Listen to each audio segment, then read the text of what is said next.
अष्टक कहा जाता है और उनको माता काली ने प्रत्यक्ष होकर कहा, क्यों तो उनकी शादी नहीं हुई थी और उनको ज्ञान नहीं था। जब काली को उस शमशान काली को नग्न रूप में देखा, स्मशान में देखा, विकृत रूप में देखा, जीव बाहर निकालते हुए देखा, तो उन्होंने जो अष्टक किया है, परम पूज्य सद्गुरुदेव जी कहते हैं, जो इस अष्टक का नित्य पाठ करता है उसको माँ काली रक्षा करती है और काली उसको नित्य दर्शन देती है, ऐसा कहता है। मैं वही स्तोत्र आपके सामने पढ़ रहा हूँ, आपके हाथ में आपको दिखाए रख लो।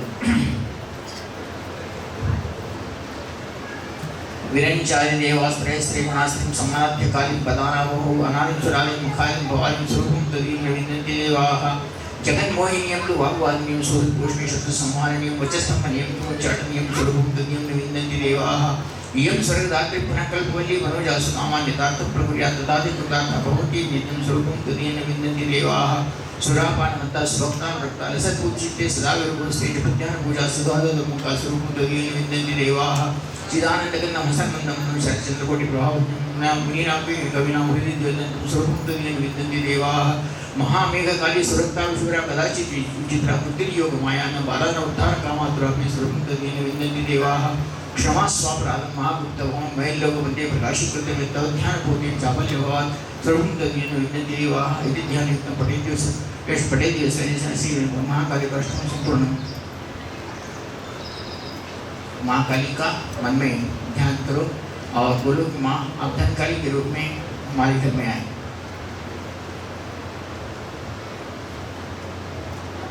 क्योंकि गुरु जी का कहना था कि जैसे रामकृष्ण परमहंस थे वो काली के तो भक्त थे, अभी सभी को आपको पता है। बहुत सारे लोग इस ध्यान में रह जाते हैं कि काली को बकरा कटता है, काली को रक्त दिया जाता है, काली को दिया जाता है। मैं जो नाम ले रहा हूँ बोलो उनको कभी महाकाव्य कालिदास कभी बकरे को काटेंगे तो कितने प्रसिद्ध हुए। रामकृष्ण परमहंस कितने प्रसिद्ध हुए, काली भक्त थे। विवेकानंद जी कितने श्रेष्ठ हुए, वैसा ही तेनाली रामकृष्ण कितने श्रेष्ठ हुए। ये सारी चीज़ें ने कभी बलि नहीं दी, केवल माता काली को माँ कहकर पुकारा और उनके घर में माता ने और वो इस संसार में सर्वसंपन्न हुए।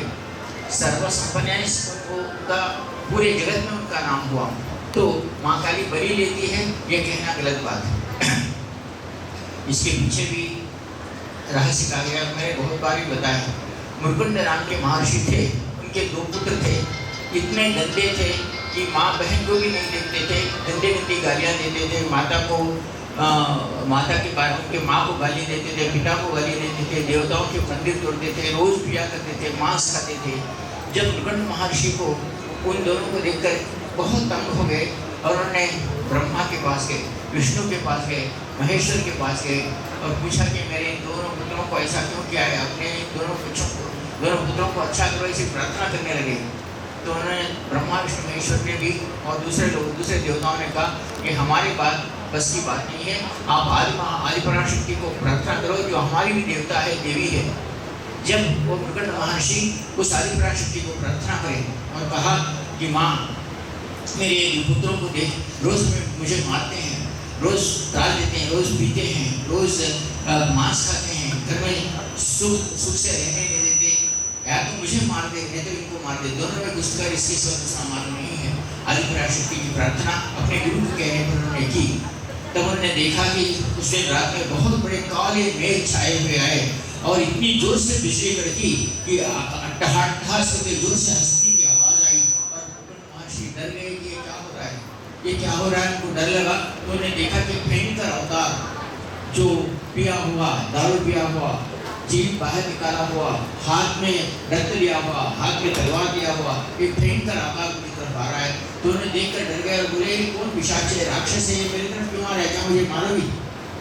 तो उसने वह महाकाली थी और कहा कि शिव जी जो महाकाल है, तुम्हारे भविष्य को बदलने वाले लिखने वाले ब्रह्मा जो है ये भी लिखते हैं, उससे उनको काल का है, काल की गणना है, आगे क्या होता है, पीछे क्या हुआ और वर्तमान काल में क्या होना है, भूतकाल में क्या हुआ, भविष्य काल में क्या होना है, इसके अधिष्ठान देवता महाकाल कहलाते हैं। और उन्हें जो एक बार लिख दिया वही होता है।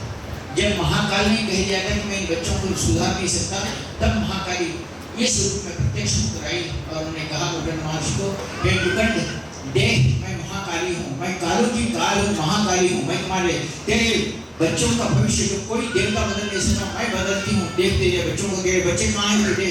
प्रकट महर्षि अपने बच्चों को खोजने लगे तो दोनों बच्चे भी प्रकट महर्षि के चरणों में पड़े हुए नमस्कार करते हुए बहुत रो रहे हैं।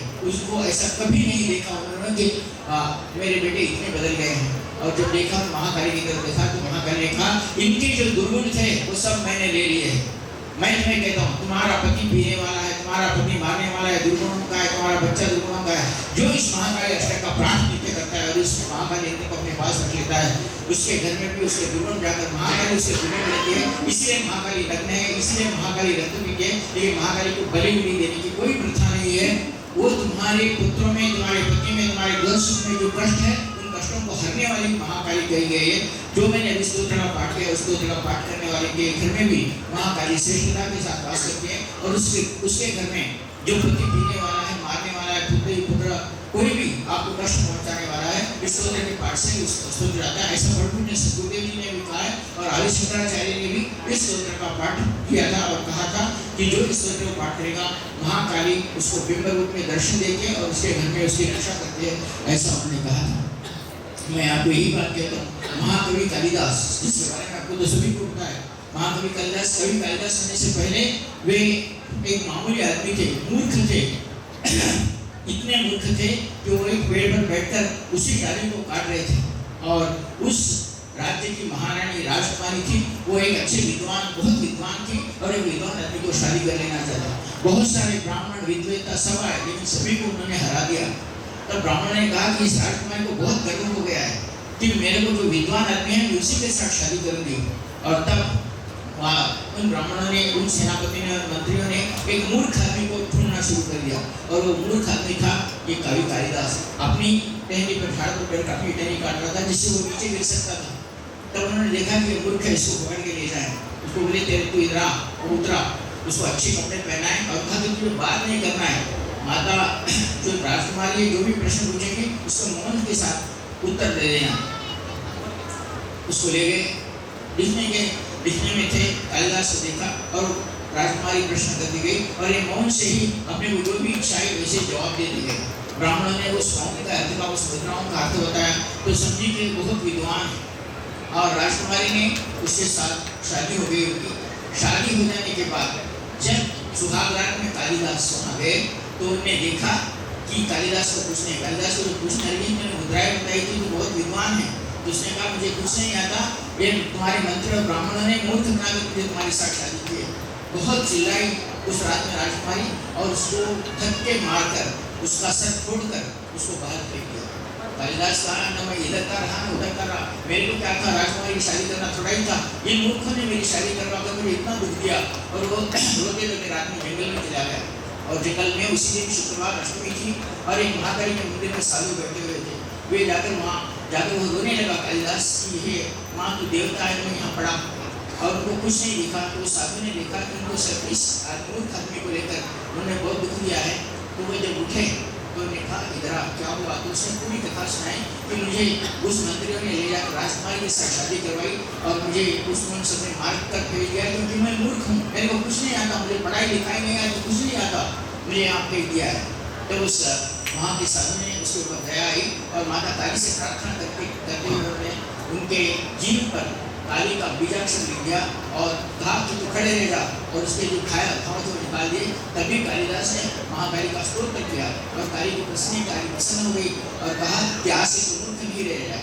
फिर वही कालिदास उसी राजकुमारी के पास गया और उसने संस्कृत में सारे प्रश्नों का उत्तर दिया और कहा कि मैं आया हूँ।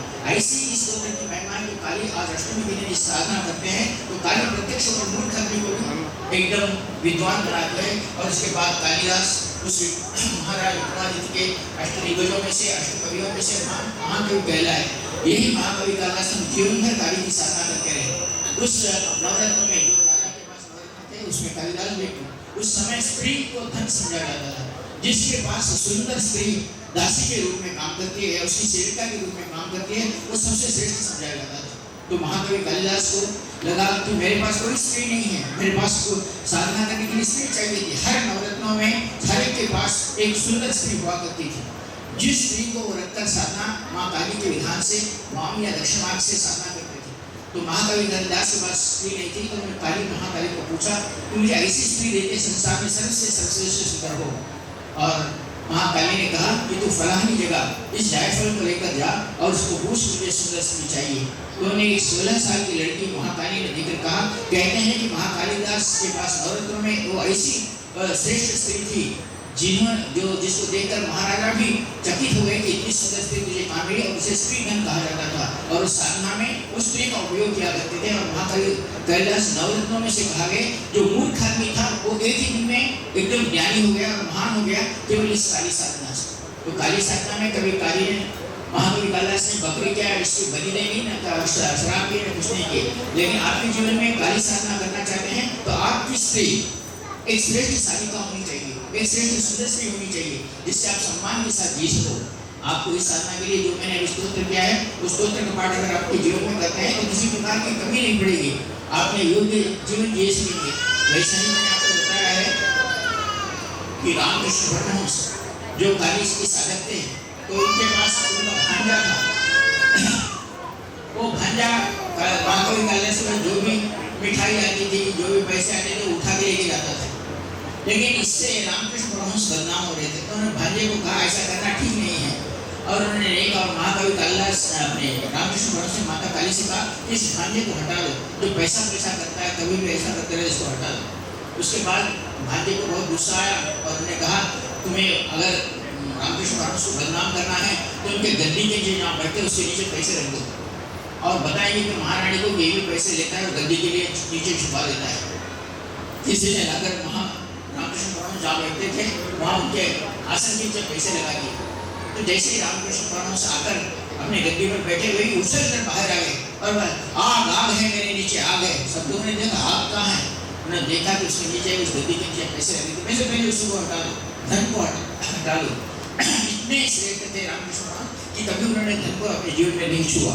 लेकिन एक बार ऐसा हुआ जब विवेकानंद श्रेष्ठ हुए, विवेकानंद जी को यूरोप जाना था धर्म सभा में बात करने के लिए, तो पैसे कहाँ से, यूरोप भेजने के लिए पैसे कहाँ थे। विवेकानंद आए और रामकृष्ण परमहंस के सामने खड़े रहे कि मुझे धर्म सभा में बुलाया गया है और मुझे यूरोप जाना है और पैसों की तो आवश्यकता होती है, फिर कैसे करें। रामकृष्ण परमहंस हंसे और कहा कि मुझे पूछता है, देख वहाँ खड़ी है उसको जाके पूछ। उन्होंने स्तोत्र किया। कहते हैं कि जैसा ही काली का स्तोत्र किया कम से कम 1000 लोग आए और विवेकानंद जी को बोले कि हम पैसा देते हैं तुम यूरोप जाओ धर्म सभा में, और उतना धन उनके पास आया। जो निस्वार्थ रूप से महाकाली की साधना करता है वो जब चाहता है तब उसको धन आता है, धन की वर्षा होती ही है। जो निस्वार्थ रूप से इस काली साधना को संपन्न करता है। मैं आपको ये उदाहरण दे रहा हूँ कि वह धनकाली इसी तुलजापुर में नीचे डोंगर के तरफ एक भैरव और एक काली का मंदिर है जो चरपतनाथ जी का स्थापन किया हुआ है। इसी इसी मंदिर से उन्होंने धनकाली की श्रेष्ठता की थी। जो मैंने आप जायफल दिया है वहाँ जायफल का झाड़ था, वो जायफल को लेकर अपने घर में दहलीज में जाते हुए जो इसमें मंत्र को दिया उसकी 5 माला करके घर में प्रवेश कहता है कि महाकाली आओ, अगर तुम श्रेष्ठ हो, गुरु के भक्त हो, गुरु को मानते हो, तो तुम जैसे ही घर में प्रवेश करोगे और पीछे पलट नहीं देखोगे, तुम्हारी गारंटी घुंघरू की आवाज आएगी, तुम्हारे पीछे काली होगी। ये मेरी महिमा नहीं है, क्षेत्र की महिमा है। और जो एक साधना संपन्न करता है उसको मैं आशीर्वाद देता हूँ कि उनके वे सारी मनोकामनाएं पूर्ण हो और वे धन के अभाव को लेकर मेरे पास कभी सामने आए हुए आए तो सक्षमता के साथ आए कि मैं समाज और देश के लिए और मेरे परिवार के लिए जीऊंगा, ऐसा कहते हुए आए। ऐसा मैं कहता हूँ। आज विशेषता से एक बात और भी कहना चाहता हूँ, संतान कार्य, स्मशान कार्य से बहुत सारे मेरे बहनें मेरे कहो या बेटियां को इनको पुत्र संतति नहीं हुई है। मैंने उस धनकारी को मैं 5 बजे फिर भी जाऊंगा, प्रयत्न करता हूँ कि मैं धनकारी का दर्शन लेके आऊँ। उन लोगों के लिए भी मैंने सिद्ध किया है जिनको पुत्र संतति या संतान नहीं है, वो लेडीज अगर पति पत्नी हो तो पति पत्नी या लेडीज हो तो लेडीज, जेंट्स हो तो वो लोग लाइन करके आए, मैं एक प्रसाद देता हूँ, उसको खा लो, तुम्हें संतति कितना भी तुम्हारे में दोष हो दोष चले जाएगा। संतति जिन्हें चाहिए लाइन में आके खड़े रह जाओ, मैं देता हूँ। जिनको पुत्र संतति चाहिए